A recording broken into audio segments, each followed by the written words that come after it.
A gente vai falar de sífilis e olha que interessante que a minha produção foi lá dar uma pesquisada, dá uma olhadinha nesse VT.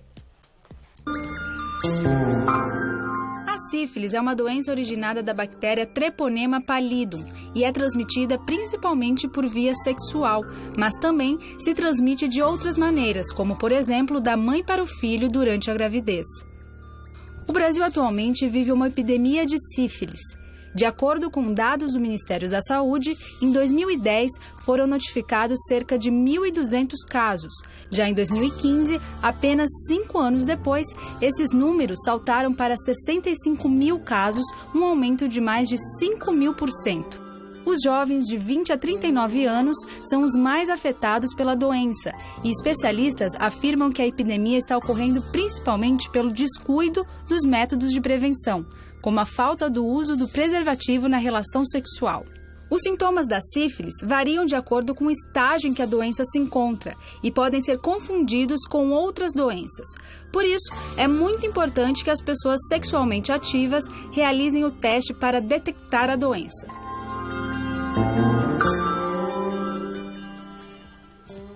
Tá aí, belíssima introdução. Doutor, mais uma vez com a gente, queridíssimo doutor Gustavo Ventura, ginecologista. Já dei beijinho, vou dar de novo, né? Que agora o pessoal não estava vendo, Oficial. Não é verdade? Bem-vindo.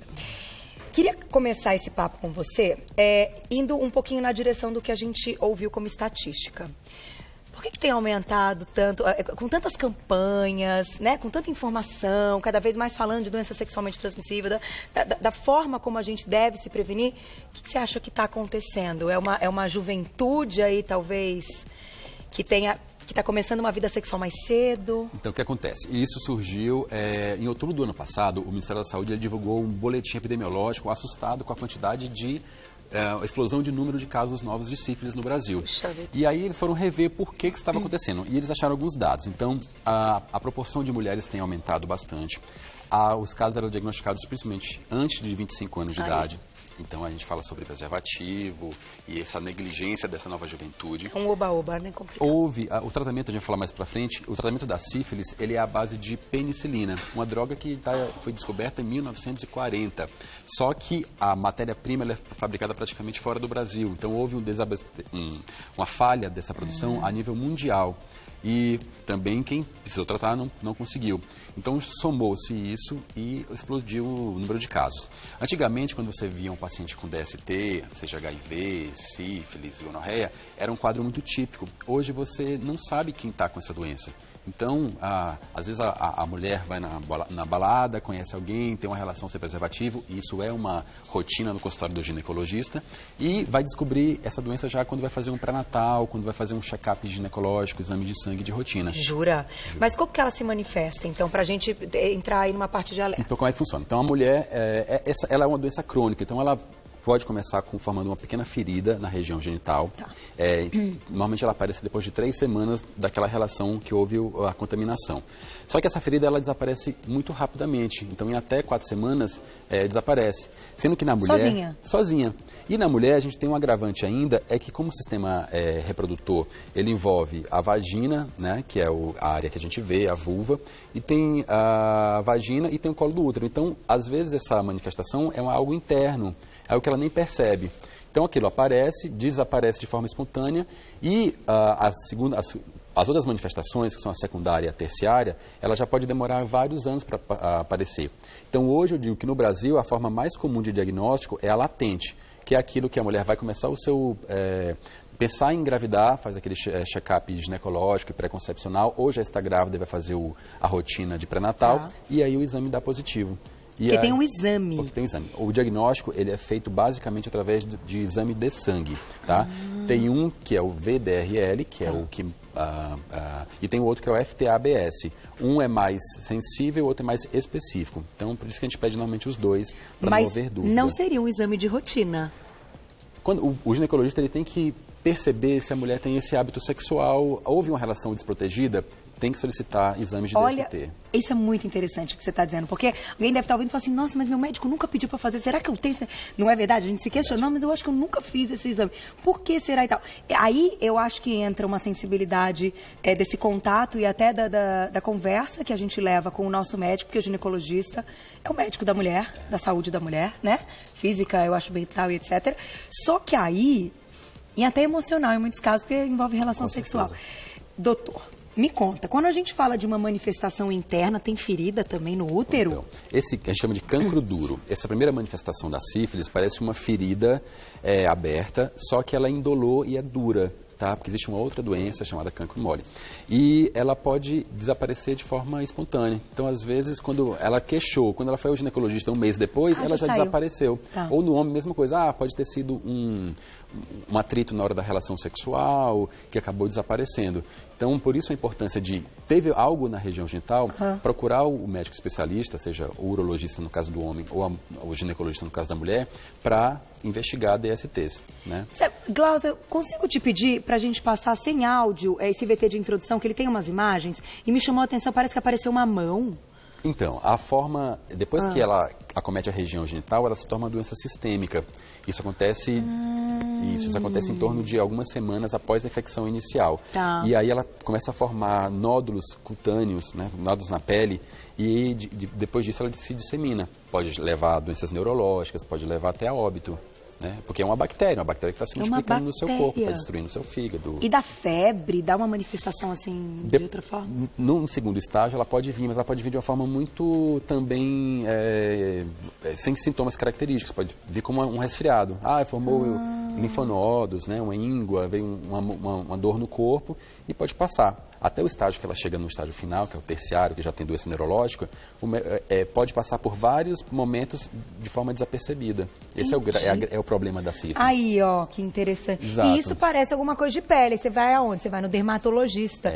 E você nem imagina que é uma doença sexualmente transmissível. Às vezes o dermatologista ele tem essa sensibilidade de falar, não, vamos pedir sorologia também. para sífilis. Olha, né? Que interessante isso. E aí a gente está falando de um público jovem, né? Não é que chegou no assunto, bateu na porta aí de um público, não, depois de uma certa idade. Estamos falando de jovem, né? Numa fase aí de início até de relação. Eu percebo o seguinte, que quando houve aquela descoberta do HIV e da AIDS, quando a AIDS matava realmente, houve uma grande preocupação no uso do preservativo.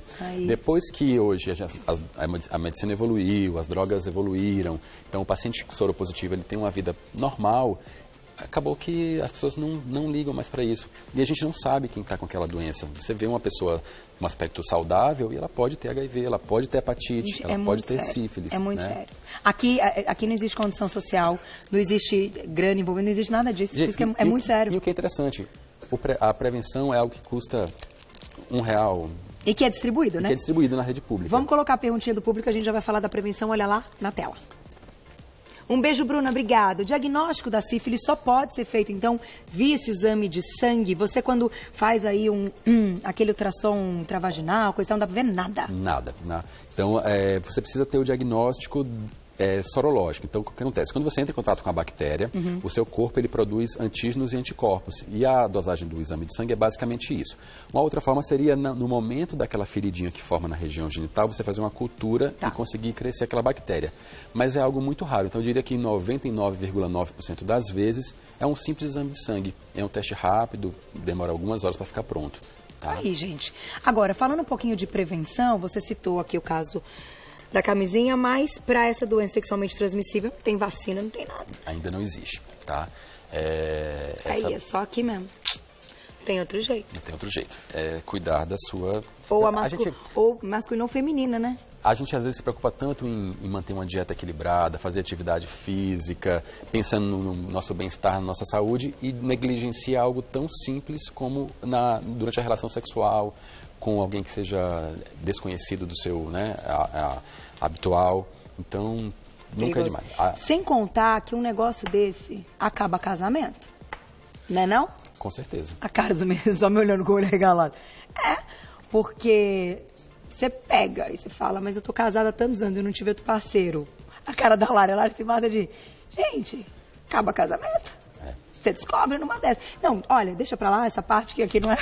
a parte Consultório sentimental. não é sentimental. Daqui a pouquinho, perguntinha do público. Vamos falar do tratamento, que já já a gente vai abrir para plantão médico. Mande a pergunta que você quiser a respeito da saúde da mulher. Ovário policístico, endometriose, que eu sei que vocês têm muitas dúvidas. A respeito de gravidez, mioma, fiquem à vontade. Quem quiser falar de outras doenças sexualmente transmissíveis, claro que o espaço está aberto também. Tem perguntinha do público, Glaucia? Na tela, olha lá. Um beijo, Márcia, obrigada. A sífilis, então, tem cura se a gente entrar nessa parte do tratamento? Uma vez tratado com antibiótico, como você explicou, não volta? Assim, conseguimos tratar essa parte sistêmica? Sim, então o tratamento da sífilis é algo muito simples. Então, é um antibiótico que tem na rede pública brasileira e é bem tranquilo. E ele, como é que consiste? É o uso de penicilina, normalmente são doses semanais durante 1, 2 ou 3 semanas, e você vai acompanhando aquele exame de sangue até ele negativar, ou pelo menos ele reduzir o valor que ele estava inicialmente. O que é importante disso tudo? Tem que tratar o parceiro. Então, eu como ginecologista, é uma doença de notificação compulsória, então a partir do momento que o médico, ele pega um exame positivo para sífilis, ele deve chamar o casal para um aconselhamento, para conversar, explicar a importância do marido também se tratar. Eu sofro muito com isso nas gestações, porque às vezes você pega um VDRL positivo. Imagino, doutor. E aí você tem que correr com aquele tratamento para que aquela bactéria não provoque má formação no bebê. No bebê. Só que às vezes o marido, não, dói, a injeção dói, eu não quero, não vou fazer isso. E aí você fica com a mão atada sem poder... E a coitada da mulher também sofre com tudo isso. Perigosíssimo. Então, não, e quanto mais a gente deixar abrir aí e a epidemia aumentar, mais a chance de qualquer pessoa ter a doença e ter mais problemas. É assim que a gente tem. A prevenção é o que cuida para que acabe de uma vez por todas no mundo. Não é verdade? Enfim, é um mundo de ilusão, mas é assim que funciona. E é injeção e tem que ser em consultório. Normalmente posto de saúde. Tá. É que a penicilina que a gente usa é a famosa bezetacil. E como ela pode dar algum efeito colateral, hoje em dia o Ministério recomenda que faça em um ambiente hospitalar com mais segurança. Então, posto de saúde, hospitais, tá? Mas é algo muito acessível, sim. Vamos começar com perguntinhas do público, então? Vamos lá, o que vocês querem saber a respeito da saúde da mulher? Percam a vergonha, se vocês não quiserem ser identificados, coloca lá entre parênteses. Não me identifique, não coloque meu nome, não coloque minha foto. A gente não coloca. Perguntinha na tela. Sara, um beijo, obrigada. A síndrome do ovário micropolicístico tem alguma relação com acne? Esse assunto é recorrente no Você Bonita. O lance dos ovários... Aliás, eu já começo te perguntando, assim como eu perguntei da sífilis e doença sexualmente transmissível, quando a gente está falando aí da síndrome desses ovários policísticos, é uma mulherada, assim, num número muito grande que tem, né? A que atribui, assim, vocês sabem dizer por que tem tanta mulher com ovário policístico? Até hoje não se sabe se o ovário policístico leva uma malformação da produção hormonal do ovário, que leva a mulher ao ganho de peso, e isso cria um sistema de piora, ou se o ganho de peso e o péssimo hábito leva ao ovário policístico, tá? A princípio parece que não, que realmente é um ovário que já foi criado de forma defeituosa, porque você não vê aquela mulher característica. Então, para quem perguntou, a síndrome do ovário policístico é uma síndrome que se caracteriza porque o ovário ele não produz o hormônio adequadamente. Então, você acaba tendo um excesso de testosterona, que é um hormônio masculino. E o que isso provoca? Menstruação escassa ou irregular, a mulher ganha peso de forma muito fácil, muito rápido, tem pelos que são habitualmente masculinos, então bigode, barba, né, no abdômen. Acne, então a pergunta dela que era da acne. Por quê? Porque a acne está associada ao excesso de testosterona, deixa a pele mais oleosa. Qual é a boa notícia? Às vezes o tratamento é algo muito simples, está nos seus hábitos. Então a primeira coisa que a gente faz quando a mulher tem ovário policístico e está com esses sintomas é atividade física rigorosa e dieta com pouco carboidrato. Então, às vezes tem mulher que está infértil. Doutor, eu estou casada há 10 anos, nunca usei nada para evitar e não consigo engravidar. Faz isso, faz a dieta, faz a atividade física, 3 meses elas voltam gestantes. Então, assim, o primeiro passo é esse. Opa, não deu certo? Existem hoje no mercado algumas medicações que conseguem diminuir a quantidade desse hormônio e normalizar o seu eixo hormonal. Muitas vezes a pílula pode ser uma indicação, mas que tem que ser conversado com o médico, porque tem lá os seus contras, seus prós e contras, então, né? O médico é que vai dizer se para aquela pessoa ideal se vai ser benéfico ou não. Mas a mudança de vida, de alimentação e atividade física, sempre. Sempre? Sempre. Às vezes é muito melhor a gente falando de atividade física, eu sei que eu te acompanho, eu sei que você é uma esportista. Ontem, né? Bi, não vou nem dizer o que falaram no meu exercício ontem, eu fico pulando igual doido, já imagino os apelidos que eu recebo. Às vezes eu falo que é muito mais importante a regularidade, então não adianta você correr 5 km no sábado, você tem que correr 1 km segunda, 1 km quarta, 1 km sexta, do que um no sábado. Porque é isso que faz com que mobilize a gordura e com isso a melhora do padrão hormonal, entendeu? Perfeito, a regularidade. A regularidade. Vamos lá para mais perguntinha do público, vamos ver quem escreveu pra gente.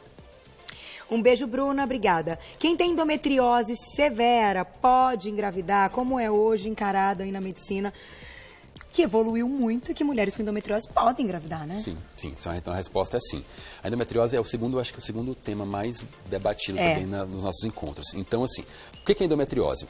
O útero, ele tem uma camada interna chamada de endométrio, que é isso aqui que vocês vão ver melhor, que é o que descama todos os meses quando a mulher vai menstruar. Só que por alguma malformação, existem células desse endométrio fora do útero. Então eles podem estar aqui nos ovários, né? Eles podem estar no intestino, já foi achado até no sistema respiratório, brônquios. Jura? Migrou pulmão. nesse tanto. Gente. Exato. Então a endometriose faz o quê? Todo mês quando a mulher sangra, ela sangra também dentro da barriga, concorda? Sim. Então sangra, cicatriza. Isso vai formando o quê? Aderências, cicatrizes lá dentro. Isso acaba cometendo ovário, trompas, e isso deixa a mulher infértil em boa parte dos casos. Então, sempre que a mulher tem infertilidade, ela precisa fazer exames que investiguem endometriose. Só que, muitas vezes, você bloquear a menstruação ou você fazer uma cirurgia de correção dessa endometriose... Do que já foi, né? Do que já exato, já consegue deixar a mulher fértil novamente e ela bem possível engravidar. Outras que você só descobre que tem endometriose quando você vai, sei lá, o parto virou uma cesariana. Você abre, nossa, quanta endometriose aqui, e ela engravidou de forma super rápida. Então, a endometriose tem muito estudo, muito pano para manga. Eu acho que tem muito a ver com cabeça, sério? Com psique, com dieta. Que né? interessante. Eu ia te perguntar se é uma questão genética também. Tem... Onde é que tá? Porque assim, tem mulheres que têm, tem mulheres que não têm. Todas menstruam e todas têm liberação do endométrio todo mês. Então, né? Por que uma Existem tem várias teorias para justificar a endometriose. Então, uma delas é que quando o útero está se formando, algumas células migraram de forma errada daí e foram parar em outros lugares do corpo. Tá. Então, essa é ainda quando você é um embrião lá na barriga da mãe. Outra que quando você menstrua, que é para descer para baixo, você tem um fluxo para trás. Então, cai pelas trompas na cavidade abdominal e vai se implantando e vai crescendo ali. Outras que essas células caem no sangue e vão se implantar em qualquer lugar. Tá. O que a gente sabe é que o perfil de mulher com endometriose é muito parecido. Então, são mulheres que normalmente passam por um estresse emocional muito grande, que às vezes tiveram uma infância ou adolescência conturbada e ali, né, que tiveram um problema com peso, com alteração hormonal. Interessantíssimo. Então, normalmente são mulheres que, quanto mais dor, você associa também a quadros de depressão, de ansiedade extrema. Então, eu acho que quando o médico ginecologista ele pega um caso de endometriose, ele tem que dividir essa carga. Eu sempre peço para fazer uma terapia, porque eu acho que tem a ver a questão do nutricionista, mudar hábito. Olha que legal. É uma visão, assim, muito maior do que simplesmente vamos cuidar da endometriose. Exato, né? É verdade. Vai além. Vamos lá, mais uma perguntinha. Quem escreveu pra gente? Um beijo, Jaque, obrigada. Os sintomas da sífilis são parecidos com os da herpes? Olha que pergunta legal. O público assim, você bonita e inteligente pra caramba. A herpes é um vírus, né? E ele provoca feridas no colo, na vagina também. Tá? E no pênis, no caso do homem. Qual é a diferença? É que no caso da sífilis é uma ferida que não dói e que ela desaparece muito... É uma ferida. No caso da herpes, são feridas, normalmente são múltiplas, em espelho, então normalmente acomete os dois lados dos lábios vaginais e ela é muito dolorida. Então normalmente a mulher vai fazer xixi, quando a urina escorre, arde demais, a ferida, ela se encostar, é muito dolorida, então é possível diferenciar com base nisso. Tá. Mas é claro que em um caso ou no outro, tem na dúvida, você tem que ir no ginecologista. Existe exame de sangue também para saber se você já teve contato ou não com o vírus da herpes. Tá? A coisa ruim é que o herpes ele não tem cura, então ele está muito associado à sua imunidade. Tem gente que vai ter um episódio, vai cuidar da sua imunidade e nunca mais vai aparecer. E tem gente que E quanto à sífilis, tem tratamento e você vai ficar curado. E a herpes, se você não se cuida, você vai ter quase que recorrente esses episódios tem que ter um cuidado com a imunidade. de infecção. Isso é engraçado do jeito que você está falando, porque, bom, o início do outono é meio conturbado, né? Eu peguei uma super sinal, acho que eu e todas as apresentadoras, eu, Regiane e Cássio, estavam as três lá assim, ó, né? Tudo se olhando, não acredito, né? Quem não pode pegar, sempre pega. E a sinusite. E sempre quando vem a sinusite num grau, assim, do início do outono, vem a minha herpesinha no mesmo lugar. Exato. Aí você cuida de tudo, aí você fortalece um monte de coisa, você come tudo isso que os meninos mostram aqui na nossa culinária, aí você fortalece o corpo inteiro e encara. Passa. Mas é interessante ter essa observação aí do momento também que você está vivendo desse estresse de imunidade, né? Com certeza. Porque estresse também derruba a imunidade, né, gente? Vamos combinar. Com certeza. Vamos para a última perguntinha que dá tempo. Quem escreveu pra gente? Olha lá. Um beijo, Gabi. Obrigada. Que foto linda. Gostei. O que são folículos retidos? Não faço a menor ideia também, Gabi? Vamos saber. Deixa eu aproveitar aqui para mostrar uma imagem. O ovário, os ovários, né, que são dois, a mulher tem dois, ele todos os meses ele vai liberar um óvulo, tá? Então a gente chama de folículo ovariano. Então tá aqui. Então começa o ciclo, começa a preparar aquele que vai ser o óvulo liberado naquele mês. Por algum distúrbio hormonal, então para esse ovário eliminar esse óvulo, você tem os picos de hormônio, do estrogênio, do LH, do FSH, para ocorrer a ovulação. E a partir dali, esse óvulo encontra com o espermatozoide na trompa. Por algum motivo hormonal, você não faz os picos e você retém aquele folículo. Então ele não é liberado. E aí, quando você vai fazer a ultrassom, tem um monte de folículo ali retido, que inclusive confundem com o ovário policístico. Você tem várias imagens de folículos, será que não é ovário policístico? Não, não é. O ovário policístico é uma síndrome que tem características próprias e nada a ver. Mas pode ser só o ovário que tem essa característica do folículo. Às vezes você conversar com um ginecologista para fazer a dosagem dos seus hormônios, saber se você tem a progesterona normal e tal. Só com isso você já consegue resolver esse problema, tá? Então é um achado muito no ultrassom transvaginal, mas algo simples de resolver. Tá aí, gente. Só posso agradecer. Queridíssimo e gravidíssimo. Tá com desejo já, doutor? Ela vai nascer em agosto, né? É o Rafael agora. Agora é o Rafael. Mas ela tá bem, né? Não, porque o marido, se a mulher tem o desejo, o marido tem junto, né? É uma loucura. Um beijo pra sua esposa, pra sua família linda, viu? Muito obrigado. Boa hora pra vocês. Dr. Gustavo Ventura, ginecologista, você pode encontrá-lo no site gustavoventura.com.br ou nas redes sociais, @doutor abreviado, Gustavo Ventura, tudo junto. E aí, já tem todas as informações. Obrigada mais uma vez.